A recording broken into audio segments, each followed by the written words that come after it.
Бид нэр хуучин гэрээний шүтүүлэгчдийн ялангуяа баг шүтүүлэгчдийн номоос явж байгаа. Өнөөдөр энэ бол 8 дахь баг шүтүүлэгчийн ном байгаа. За баг шүтүүлэгч гэдэг хэлэхээр их баг одоо төрлийн хүмүүс гэж хүмүүс одоо эсвэл баг янзын одоо үг хэлээгүй.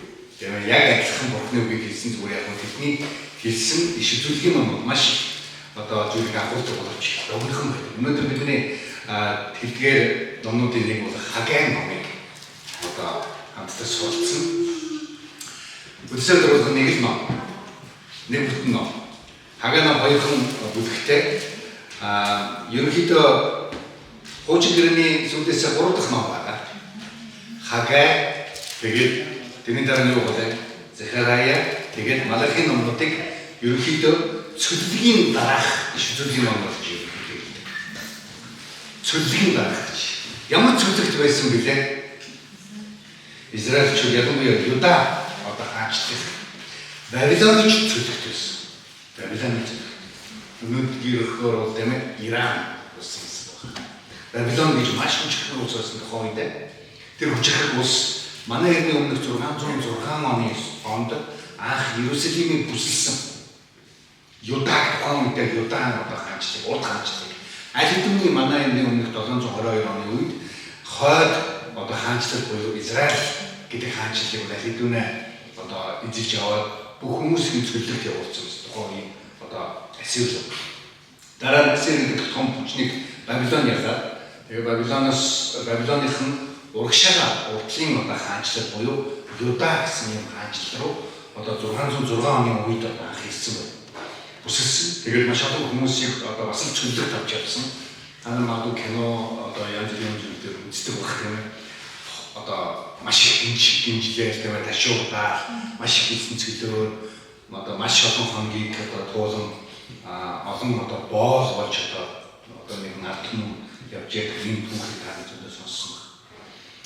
Яг тэгээд явсараад нөгөө нэг эзлэн булаалт маань 500 манай өмнөх 586 оны үед бүрэн өссөн одоо Иерусалимыг тэр чигээр одоо мөсөн тоолгоо.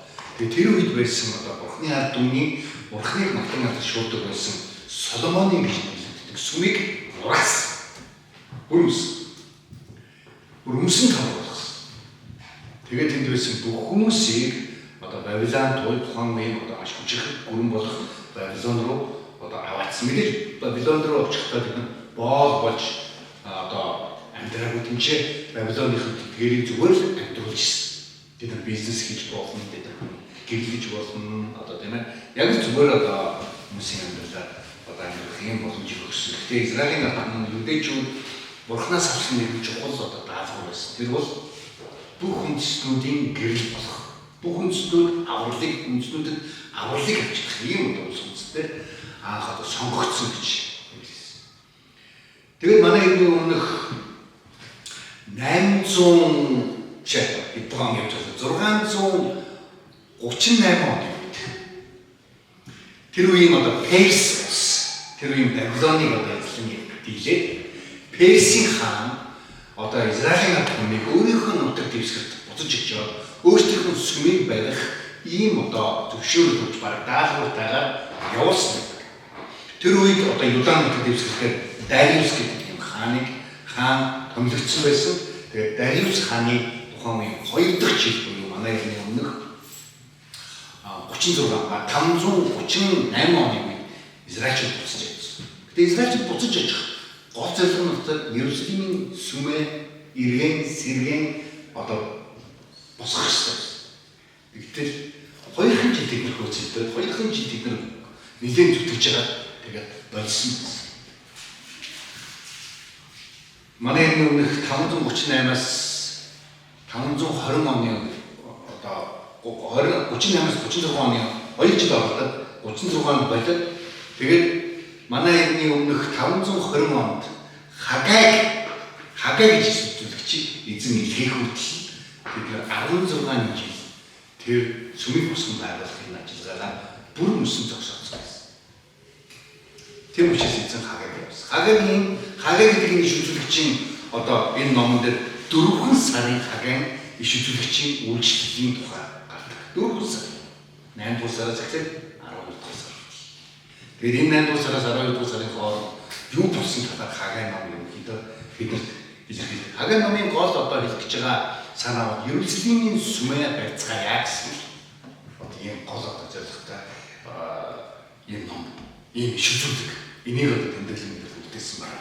Өнөөдөр бид энэ хагаан номоос юуг суралцах вэ? Өнөөдөр яг бидэрт бурхан магадгүй иш үзүүлэгч хагаагаа дамжуулан өөрийнхөө эзний ард түмэнд, эзний ард түмнийхээ хувьд бас нөгөө талаар эзний ард түмэнд хагаан үйлчлэлийг бид үйлчлүүлэн хийсээр байх ёстой гэдгийг магадгүй сануулж байгаа. Өнөөдөр бүгд хамтдаа хагаан номын 1-р бүлгээс эхлээд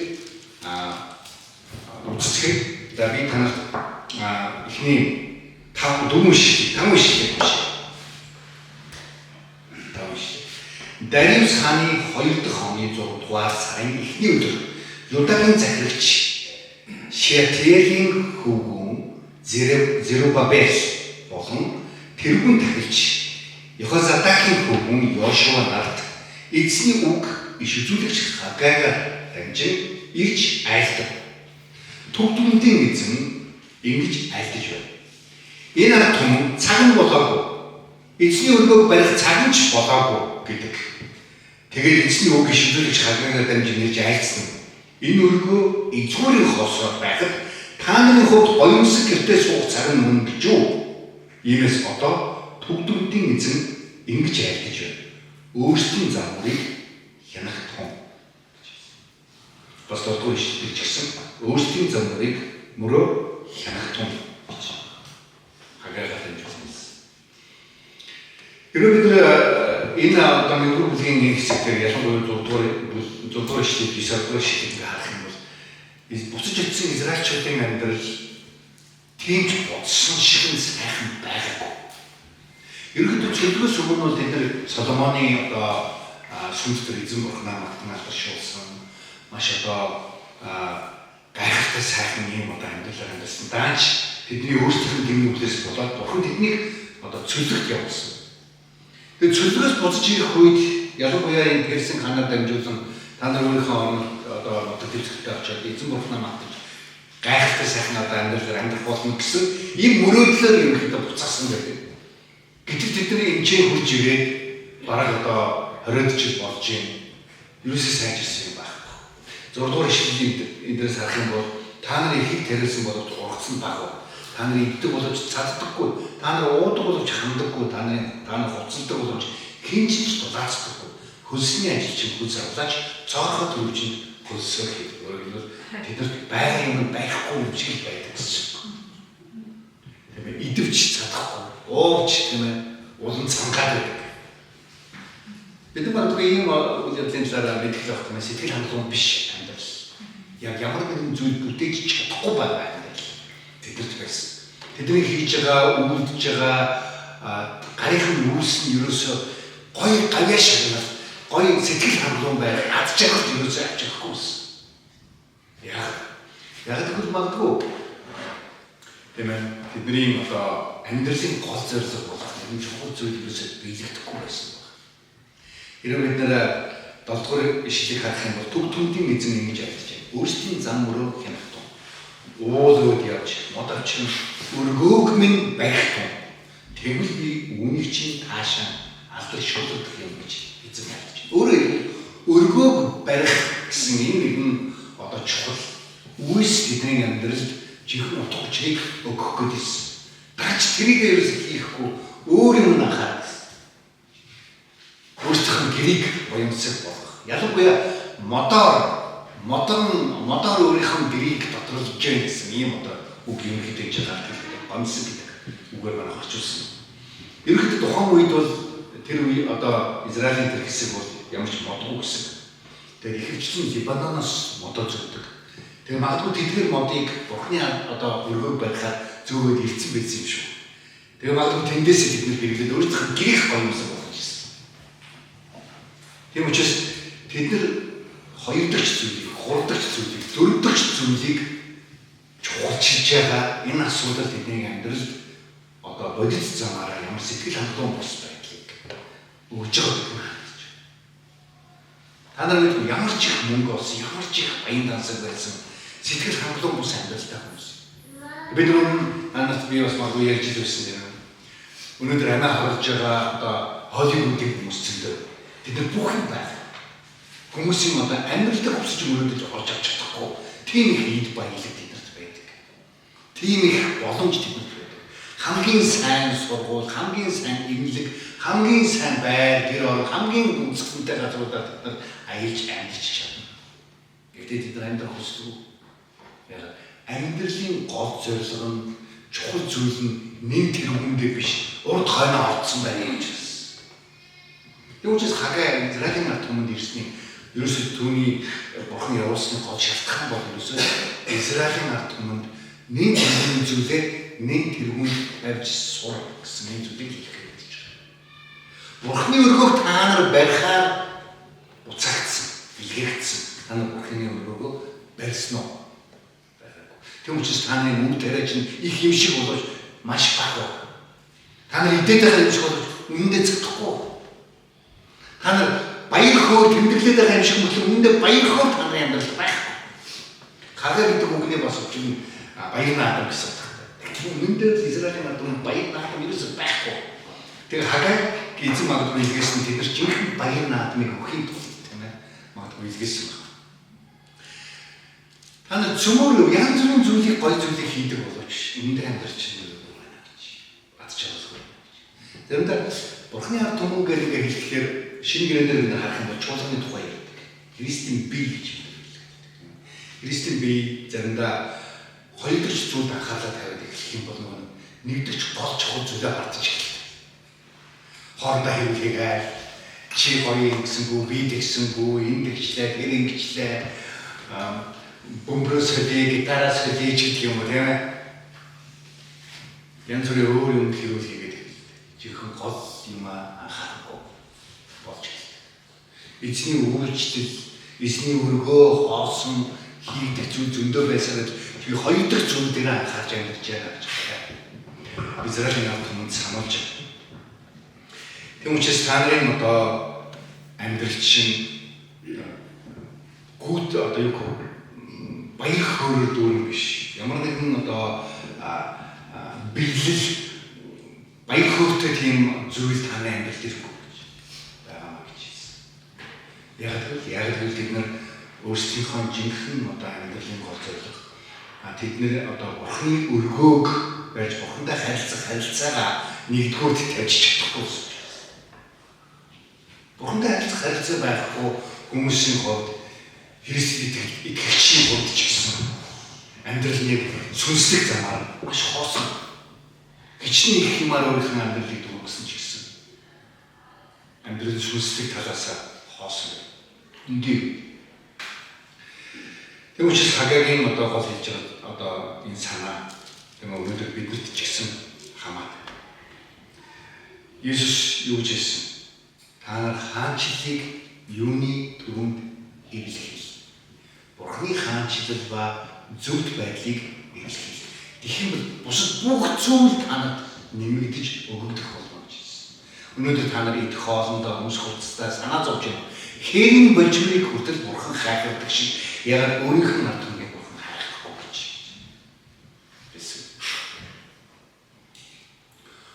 хүний амьдралд нэг их юм хэрэггүй юм бол гэтэл хүмүүс айгүй их юм зовлуулах хүсдэг. Маш их юмтай байх хүсдэг. Их юмтай болж ус итгэл нь дүүрнэ гэж боддог. Гэхдээ дүүрдэггүй бид нар мэдж байгаа. Харин жинхэнэ сэтгэлийг дүүргэх юм бол бурхантай харилцах гэдэг. Библи даяараа гэх гэдэг байна. Бидний амьдралын утга учир болсон бурхантай харилцах харилцаа. Мөнх амьдрал. Үннийг ойлгохтой ойлголтын амьдрал. Биднэрт жинхэнэ баяр хөөргийг авч байгаа. Бид нар жинхэнэ бүтээн байгуулагдсан юмыг хийцэн юм шиг юм сэтгэл авчна гэж. Библи. Хэрвээ хоёрдугаар ишлэлдээс харах юм бол хоёрдугаар бүлгийн эхний хэсгээр харах юм бол 7 сарын 21-нд эзний үгийг шийдвэрлэгч Хагайгаар дамжин ирж байгаад одоо Юдагийн захирагч Шиэталийн Тиэлийн хөвгүн Зерубабел ба тэрүүн дахиж Йохозадагийн хөвгүн Йошуа хийгээд үлдсэн ард түмэнд хэлдэг. Та нарын дунд үлдсэн энэ хөргөг урдын сүр жавсантай байдлаар үлдсэн хүн байна гэж. За Соломоны одоо өргөө гэж Соломон хааны байсан өргөний талаар Библи хэлэхдээ урт хажид үзэгдэг гайхамшигтай сүлэг тийм одоо барилга байсан гэж хэлдэг. Тэр сүлэг барилга бол урсан байсан. Тэгм учраас Израилийн ард түмэн Бурхныг даалгаж өгөх. Тэр үед одоо Есүс ирээгүй байсан үе учраас Израилийн ард түмний одоо Бурханд магтаалыг өргөх цорын газар бол Иерусалимийн сүм байсан. Иерусалимийн сүм зөвхөн магтаалыг магтан дуугаар өргөж өгөхгүй бас тахил өргөл барьж өгөх. Ийм замаар энэ гүйцэтгэдэг байсан. Яагаад гэвэл хүмүүсийн гэм нүглийг уучлахын тулд тийм ээ одоо Есүсээс өмнө дандаа дахил шатаал тахилуудыг Бурхан тэднэрт тушаасан байсан. Тэр зүйл нь ерөөсөө гүйцэтгэдэг маш олон жил болсон. Төлөвлөлт 70 жил болоод дахиад буцаж ирээд олон жил болж байна. Тэгэхээр энэ олон жилийн хугацаанд Бурханд өргөх магтаал тэднэрт ерөөсөө байгаагүй. Тийм учраас Израилийн ард түмэн буцаад эзэн дээрээ ирнэ. Сайхан болно гэж бодсон. Нөгөө сайхан болох үйл явц нь маш их удаагшилж байгааг бид мэдэрч ирсэн. Гэтэл бид нар энэ хүмүүсийн гарах нь бид яаж муухай хүмүүс вэ? Ямар байдлаар амьд вэ? Ястаа энэ хэд нөхдүүд мөнхийн усад очиж загнаа гэж санаад бодчих юм. Яг Израилийн одоо ард түмний тэр одоо сүмийг байгуулах энэ ажлыг та нар ингэж хойшлуулсан юм байна гэж. Хэрвээ бид Эзрийн номдэр сарах юм бол бид нар сайн мэдж байгаа. Израилийн ард түмэн буцаж ирсэн тухай ном байдаг тийм ээ. Эзра Нехемия ном. Эзрийн номын 3-4 бүлэгдээс хэрэг харах юм бол тэд нар буцаж хурж ирээд эзний одоо сүмийг яг барихын үйл явцад саад бэрхшээл болсон харагддаг. Учирсан харагддаг. Ямар саад бэрхшээл гэхээр Самаричууд би хамтдаа барья гэдэг. Харин одоо юдачд үгүй бид нар өөрсдөө барина гэдэгсэн. Тэгсэн чинь Самаричууд тухайн үеийн Персийн хаанд янз бүрийн бичиг цаас өгөөд муулаад тэднийг одоо тийм одоо ингээд сүм өргөөгөө барьчих юм бол танаа татвар хүчөөрөө авахгүй юм муу ард түмэн болох гээд байна. Эдний сүмийг л бариулж болохгүй шүү гэсэн. Ийм одоо улс төрийн ажилттай одоо юмыг хийх 16 жил болсон байсан. Тэгээд тэд нар юу хийж хэлжээ одоо яг цаг биш юм шиг байна. Бидний нэг гэх юм бол айгуулс нөгөө том хүчрхэг Перс тийм одоо юу гэх өнөөдрийнхөө бол тийм Америк ч юм Орос ч юм гэдэг ч юм уу бидний хүч ирээд одоо дэвсэн дахиад буцаад хэцүү байдалд олж юм биш үү гэсэн ийм айц тэд байжсэн. Тэрэндээ юу харагдаж байгаа шиг амархан байдаг. Тэдний хувьд шалтгаан байсан. Тэр шалтгаан магадгүй нэлээд одоо бодуулштай шалтгаан байсан байж байна. Гэтэл хагаа энэ чинь хурж ирээд нэгэн зүйлийг хийж байгаа. Энэ бол Бурхан тэрийг хараагүй юм. Бурхан тэр бүх асуудлуудыг чинь мэдэхгүй юм. Тийм ээ. Тэр үед Бурхан одоо та нарт тусалж энэ бүх одоо нөхцөл байдлуудаас чинь арга замыг гаргаж өгөхгүй байсан юм. Тэдгээр хүмүүсийн одоо тэдгээр хүмүүс Бурханд буцаж ирээд Бурханыхаа одоо сүмийг барина гэдгийг бол мартаагүй юм бол. Уг нь барьчмаар байсан. Даач нөхцөл байдал тэдний хувьд маш хэцүү болсон байсан.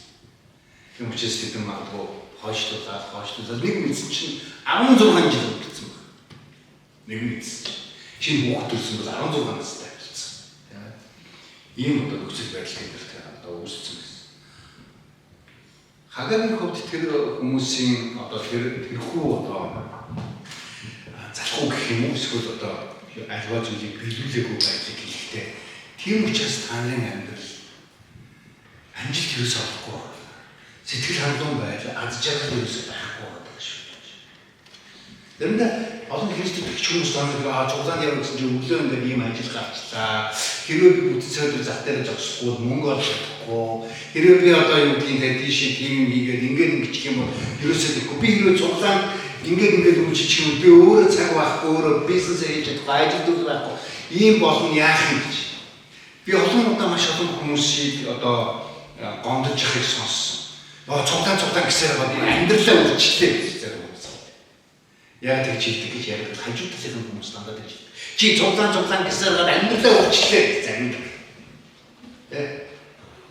Гэтэл заримдаа маш олон хүмүүс цуглаан гэсээр жинхэнэ амьдралаа олж аваагүй авч байгаа ойлгодог. Магадгүй мөнгө багтаа гэж болно. Магадгүй тийм ээ одоо олон зүйлийг нөгөө найз нөхдөдтэй адилхан олон баяр наадам хийж гадаа дотор зугаалахгүй байж магадгүй. Гэхдээ амьдралын жинхэнэ баяр хөөр тэндээс ирдэггүй гэдгийг Библи дандаа хэлдэг. Тэр бол болон тэр хоёр дахь юм. Тэгж болон тэр бол гурав дахь юм, дөрөв дахь юм. Олон Христэд итгэж хүмүүс заримдаа нэг дахь зүйлээ Бурхны өргөх буюу Бурхны ард түмнийг барьж байгуулах гэдэг зүйлээ өөрөө барьж байгуулах. Бурхантай харилцаагаа барьж байгуулах гэдэг зүйлээ дандаа 2, 3, 4, 5, 6 дугаарт тавьсан гэж. Тийм учраас бидний амьдрал угаасаа шалтгаан бол зөндөө байна. Тухайн үеийн үдчүүд бүр хүнд шалтгаан байсан. Улс төрийн тийм хориг байсан гэж хэлсэн хаас. Гэхдээ агаа юу хэлж байгаа вэ? Тийм учраас та нар баяр хөөр мандаж байгаа гэж. Урд өмнөх тэр одоо нөхцөл байдлаа та нар санаад үзээрэй гэж. Өмнөх Соломоны хааны үеийн тэр одоо Соломоны одоо сүрч хавсантай тэр байшин өнөөдөр санал байхгүй. Бид хоёрдугаар бүлгээс харах юм бол Эзрагаас юу харах юм бол маш олон хүмүүсийн барьсны гадаа. Тэгвэл хагийн ном бол бусад номнуудаас нэг ялгаатай юм. Олон иш үзүүлэгчид Израилийн ард түмэнд хурж ирээд эзний үгийг дамжуулахад тэд нар баг иш үзүүлэгч авдаг байсан. Үгийн зогсоо. Гэтэл харин хагийн үгийг бол тэд нар сайн сонсоод яг үгийн дагаад тэд нар Иерусалимынхаа сумыг буцааж барьсан. Мэдээж хэрэг урд өмнө тэр сүрж авахтай байдлаар нь бол барьж чадаагүй. Тийм учраас маш олон анхныхан сумыг үзсэн байсан хөгшчүүд Эзра номон дээр сахах юм уйлжсэн. Ийм ч барьчих гэжтэй гэж. Харин тэрийг мэдхгүй залуучууд бол баяр хөөр болоод хашгирдчихсэн. Энд дээр тийм учраас Бурхан тэднээс юу хийсэн гэсэн гурдугаар шиг тааны дунд үлдсэн энэ өргөөг урдын сүрж авсантай байдлаар үзсэн хүн байна. Одоо энэ сүм танад ямар харагдав вэ? Энэ нь та нарын нүдэнд юу ч биш мэт харагдахгүй байна гэж юу? Гэвч одоо Зерубабел тууштай байх. Эзэн гэж эзэн тунхаглаад тэр хүн дахиж Йехозадакийн хүүхэн Йошуа мөн тууштай байх. Энэ газрын ард түмэн та нар бүгдээрээ тууштай байх гэж эзэн тунхаглаад би та нартай хамт байх учраас ажиллах тун гэж төв түмний эзэн тунхагласан гэж. Мэдээж өнгөрсөн сайн сайхан сүнслэг гайхамшигтай амьдралаар амьдарсан боловч бид тэр өнгөрсөнтэйгөө одоо амьдарч чадахгүй.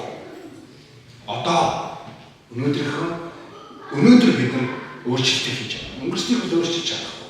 Тийм үстэй тийм ээ. Тийм учраас хагаад одоо Бурхан ямар үгийг ард түмэнд дамжуулж байгаа юм гэхээр одоо байгаа нэр чинь ч гэсэн Бурхан хамт байгаа.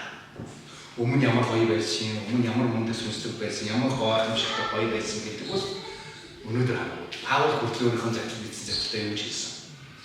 Би өчигдрөө мартаж харин өнөөдрөө амьдардаг. Өдөр болгон би Христийн өмнө зүв байхын тулд амьдардаг гэж. Өдөр болгон. Магадгүй Израилийн ард түмэн тухайн үедээ нэлээд одоо хавчлах зовлонтой хүнд хэцүү цөлдгөөс буцаж ирээ бараг юм байхгүй. Нэлээд одоо маш их одоо сүрж гидсэн юм одоо хоттой. Тэгээд дөнгөж өөрийнхөө гэр орныг байгуулчих. Тэгээд дараа нь Бурхны өргөг байгуулж байгаа бодоод явжсан. Хагаа харин эсрэгээр нь юуны өмнө та нар Бурхны өргөг босгож ийж өөрсдийнх нь амьдралыг босгож шийдэж. Хоёрдугаар та нар өмнөхтөө бити одоогоо зөөрөл. Өмнө сайн байсан байж болно. Магадгүй сайн байсан байж болно. Гэхдээ яг одоо Бурхан та нартай хамт байгаа гэдэг юм. Яг одоо Бурхан та нартай хамт байгаа тийм учраас үргэлжлүүлэн ажиллана. Үргэлжлүүлэн хийсээр байж. Тэгээд 9-р ишлэлээр 2:9-ээр эзний өргөний хожмын сүрж авсан урдынхаасаа илүү агуу байх болно гэсэн. Урдынхаасаа илүү агуу байх. Магадгүй энэ нэг талаар Есүсийн эрэлтийн талаар одоо зөвнөсөн тэр хэсэг явж байгаа байх гэж бид хардаг. Тэгээд төвдөлтийн эзэн хэлээд энэ газар би амар тайвныг өгнө гэж тунхаглаж байна. Амар тайван. Өөрөлд амар тайван эзний дотор амар тайван байгаа тэр газар сэтгэл хангалуун бос байдал, аз жаргалгүй байдал, аимшигтай, байнга гэрүүл дажин одоо юу гэдгийг энэ зүйл байхгүй байна гэсэн. Хүмүүсийн одоо хүсэж мөрөөдөд байгаа амар амгалан, сэтгэл хангалуун, баяр хөөртэй, элбэг дэлбэг амьдрал эзэн танах би өгөх болно. Хэдийгээр одоо байгаа шүмчин, муухай, жижигхэн өмнөхөөс сүлж авсангүй харагдаж байгаа гэсэн. Бурхан энэ сүмийг урдынхаасаа илүү агуу болох болно гэж хэлсэн. Өнөө шийдвэрээр сах юм бол сүм чөлөө гэдэг нь барилгын боломж ерөөсөө биш. Хүмүүс нь өөрсдөө Христийн бие болсон бид нар өөрсдөө голохгүйгээр эзэнтэй хамт Бурханы чуулганд үйлчил, Бурханы ард түмэнд үйлчлэх нь бидний өмнөхөөс илүү агуу байлгана гэсэн. Тэрвээ 2 дугаар бүлгийн төгсгийн сүүлийн хэсэг 10 дугаар ишлээс хойш хэсгийг харах юм бол тухайн үед одоо хэрвээ өргөөг барьчих юм бол ингээд та нарын амьдрал гоё болно, жижиг зэмсчин урган, одоо ургац цэнгэлчин ариун болно гэдгсэн чинь тэд нар одоо хагийг дагаад Ерөөсний сүрэг байсан. Тэгсэн чинь амьсгүй нөгөө үржимс нь байх байсан. Ургац урах байсан. Бурхан амснаа билгүй юм биш үү гэж бодгоо. Хагаагаас маш олон хүмүүс асууж байгаа. Тэгээд одоо 2 дугаар бүлгийн 11 дугаар ишлээс хойш харах юм бол төв төмдийн эзэн айлтж одоо тахилч нараас хууль асуудаг. Хэрэг хүн ариун махыг хувцсныхаа хүнээс нь авч яваад үүгээрээ талах эсвэл болсон хоолдоос тос эсвэл өөр ямар нэгэн хоолнд хүрвэл тэр нь ариун болох уу гэсэн дахиж үгүй гэж хариулцгаа. Дараа нь хагаа хэрэг хүүд хүрч бодогдсон юм хүн эдгээрийн аль нэгэнд хүрвэл тэр нь бузар болох уу гэсэн дахиж нар энэ нь бузар болно гэж хариулцгаа. Хагаа хариулна. Энэ ард түмэн юм л байна.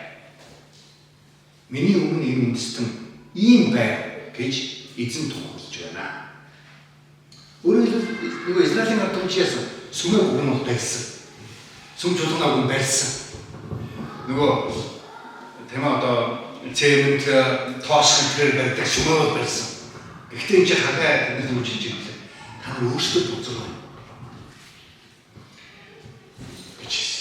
Бид нар угаагаагүй аяг тавгийг угаацсан аяг тавгтай зүгээр нийлүүлээд ингээд тавьчихлаа. Нөгөө аяг тавч бүгдээ цэвэрхэн болохгүй. Харин ч угаацнууд нь муухай болно. Ийм л дээ. Тийм зүйлийг хийж.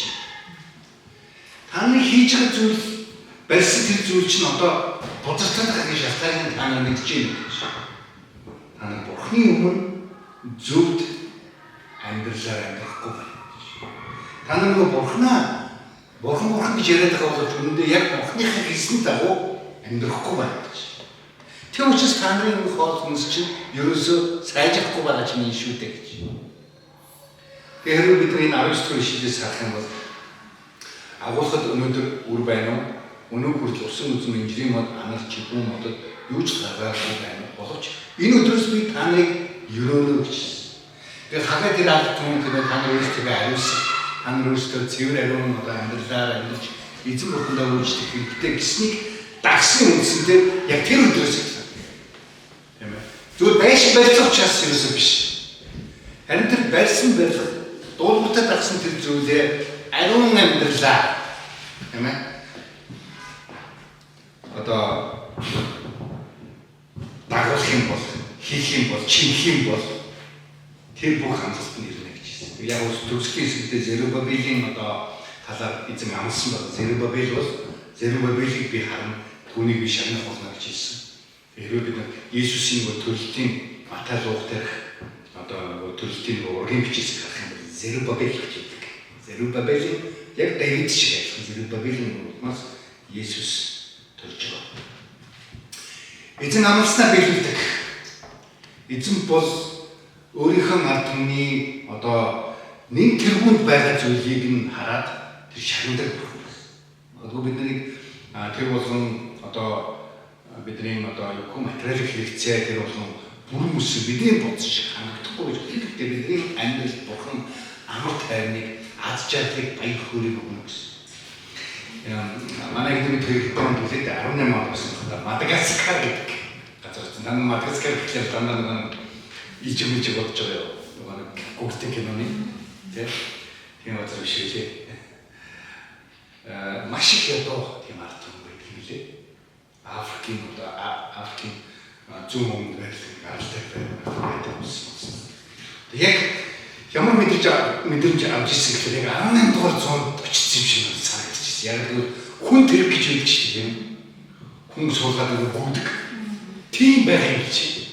Чи 18 дугаар манай хүн нэрлийн биш ээ. Манай фиатлын үйл гэсэн үг шүү дээ. Тийм очсон юм шиг. Тэгээд одоо төв нийслэлийн төв ерөөсөө нэг л 4 зам тэнцэн гэрэлтэй. Бусад замууд дээр ямар ч гэрэлтэй нэг байхгүй. Нөө жижиг замуудтай адилхан байна. Манай зам өөрсдөө голоод идэг тийм бас гайгүй. Тийм. Гэхдээ тэр би яг ингэж тэр хүмүүстэй амар баяр хөөрдөг хүмүүс. Бүр ингэ шидээ заалгаа инээгээл стандараа маш гоё.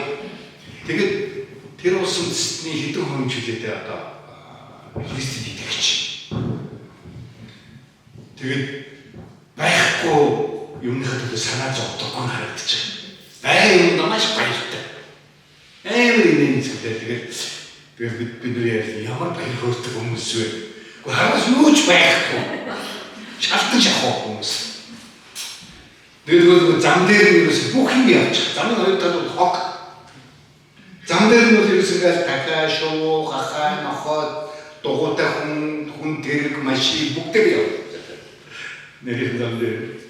Тэгээд бүгдээ талбан дээр юм тавьчихдаг шүү дээ. Тийм тавьсан хүмүүс. Маш баяр хөөртэй. Тэгээд хүн амьдрахад нэг их юм хэрэггүй гэдэг нь харагдаж байгаа юм байна. Баяр хөөртэй байна. Хагаан эмэгтэйс өөрийнхөө ард түмэнд тийм одоо сонирхолтой үйлчлэг. Өнөөдөр ч гэсэн магадгүй бурхан биднэрт тэр одоо үйлчлэлийн дуудлагыг тийм өгч байгаа. Бусдыг урамшуул. Хэрвээ эзнийхээ үгийн дагуу амьдарч чадахгүй байгаа хүмүүс магадгүй эсийн бүлгээр дамжуулах. Урам зориг нэгдүгээр номерт байгаа юм мартчихад байгаа юм биш үстэй гэдгийг сануулах. Хоёрдугаар магадгүй тэр хүмүүс олон янзын шалтгаантай байж болно. Тэр шалтгааныг нь бас магадгүй ойлгох хэрэгтэй.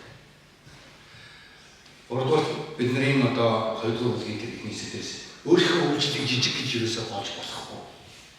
Эзэн хамт байгаа. Тэгээ тэрнээс цаашаа эзэн юу хийхийг үндэ мэдгүй. Бидний үйлчлэг байна. Тэгээд гуравдугаар гэсэн дөрөвдүгээр төвтэй бид бурхан тэгэхээр бидний үйлчлэгийг өөрсдийнхөө амьдралыг ариун амьдрал гэж ярьдаг. Зөвхт байдал, зөвхтийн амьдрал гэдэг одоо амьдрал руу чиглүүлэх хэрэгтэй. Тэгэхгүй бид нар ямар ч гоё юм хийсэн байсан бидний тэр гоё юм зүгээр л гоё юм болж болно. Бурханд хэрэглэх юм болж чадахгүй болж. Амен. Тэгээд өдөр эзэн мөнхийн тэмдэглэл эзэмнээ баярлалаа. Таврахаа өгөөд дамжуулан хагааг шийдвэрлэгчээр дамжуулан таврын үгээр үүслээ. Бидэрт өгсөн таны илэрхийлсэн бид нар амьдралдаа хэрэгжүүлэхэд туслаарай. Иесус таны нэрээр хүндэрлээ.